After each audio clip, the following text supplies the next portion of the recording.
it might not be anything that's worthy of crazy followers, but to somebody it means a lot. You know, I'm reminded, and you know, one thing that touched me last night, and I don't think it's talked enough about, but man, meeting your family.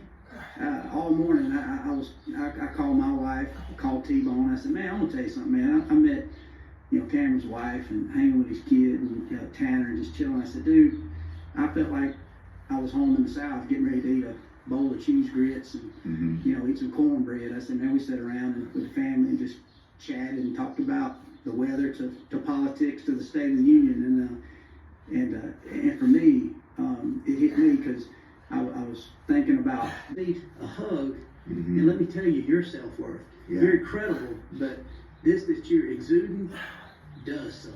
Yeah, it reminds me, we were in Vegas one time, Rogan was there, and so anytime he's around, there's a crowd, right?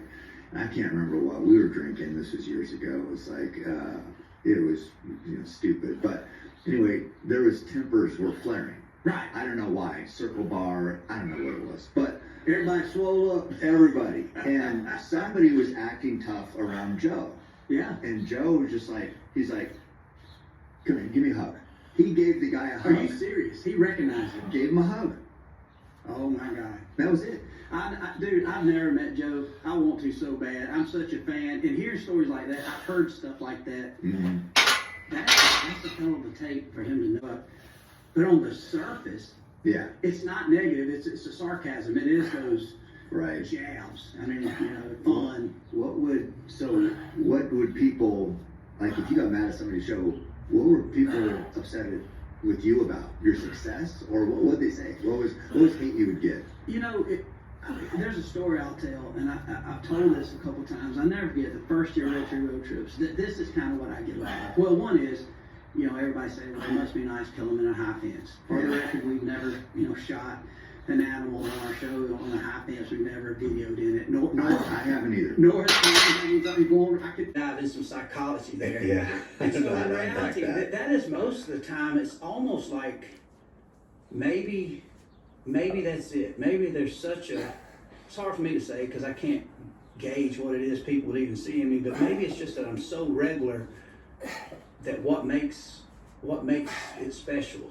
Right. It's almost like, well, he ain't better than me. Right. I understand. And my answer is like, I'm not even trying to be better than you. Right. You know, I'll tell in the hunting industry, I was like, man, I ain't trying to out hunt nobody, but I'm out funning and trying to out fun everybody because I like to have a good time. Yeah. It's not that I don't take it seriously. I take it really serious, and I can look up. Therefore, there's no jealousy. Sometimes, I take that back. Sometimes, like, God dang, I wish I was there having a cocktail with those guys, and that'd be fun to be that close to the fight and hang with us. I bet they're having good fun, but I'm seeing the culture represented through you, and I hope people can see that through me. It's not about trying to out hunt, but I am trying to tell people that picture and where that started is still there, but now we're having a chance to bring so many people into it, and that's the beauty of what we get to do. More than the animals, I think we get to shoot. I think so too. Like to that point, when I see you, it's like I still see that hunting culture is number one represented. That's who you are, you know. And I'm not trying. I mean, such good insight there from you. This is kind of a funny story too. But you mentioned that guy who came up and was challenging you, and he had his hot girlfriend there. So where on all the places, where are the hottest girls at the sports show? Man, is it the South? Are you I think it's the South and probably Texas, man. Like you go down to you've been to Salt Lake? Salt Lake can produce it. Dude, to be honest with you, first of all, my wife has skinned me up to say this, but I think there's a bunch of girls and these ladies that do come out that are sincerely there, sometimes just with their boyfriends or husbands, but there's some beautiful, you know, women that come. Hear about you, and you have your do you have 500 acres? Yeah, I got about 550 acres. My wife and I bought at 15. Yeah. I mean, how from doing what we love has led to those opportunities. I mean, did you ever think that would happen? No, I'd always dreamed of it.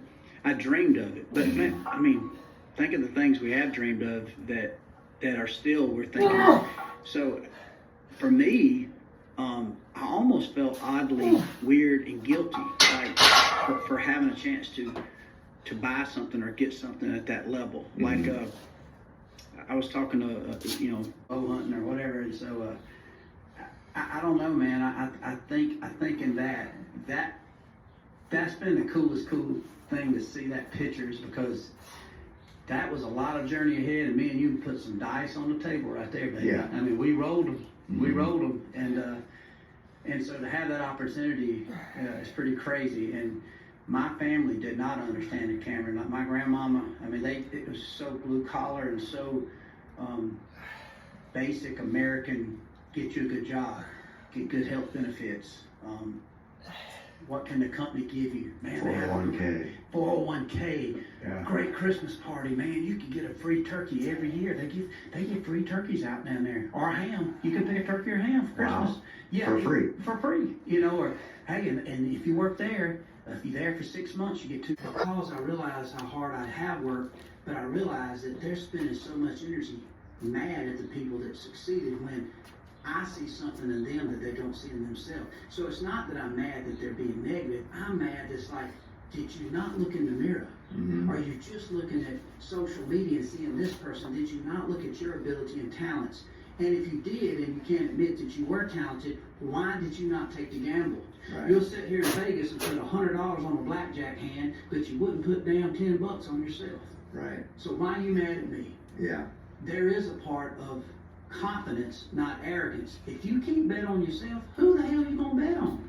I always thought, I told him, I saw, you go out in Vegas and give him that card. That was at Venetian Pit Boss. That's what I'm thinking of. And I'm playing blackjack, and I enjoy blackjack. It's fun, and I'm not a big gambler, but I enjoy the game, and I like getting a little cocktail, and it's one place you can have your cigar and sit there at the table and laugh and cut up, and I can meet. I like to bullshit and tell stories. I can sit around and it's just I'm laughing, cutting up, and I'll figure out what I want to lose. If I lose it, I lose it. If I win, it's a happy day, and I'm just talking more trash. And I told that pit boss, I said, y'all got this wrong. I said, we betting on a hand we don't know nothing about. We play a game, and wondering and hoping we get that paint card or get a ace, hoping she busts or whatever. I said, if you really want to make some money on us men, I said, give us a chance to bet on ourselves. You ought to have a hoop swinging and throw a football through the hoop. Have a ring the bell where you can put $20, double or nothing. Can you imagine me and you? I mean, I don't live to but can you imagine me and you and Joe Rogan and your buddy Dana White walking up to a ring the bell in Vegas and it's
Oh, done.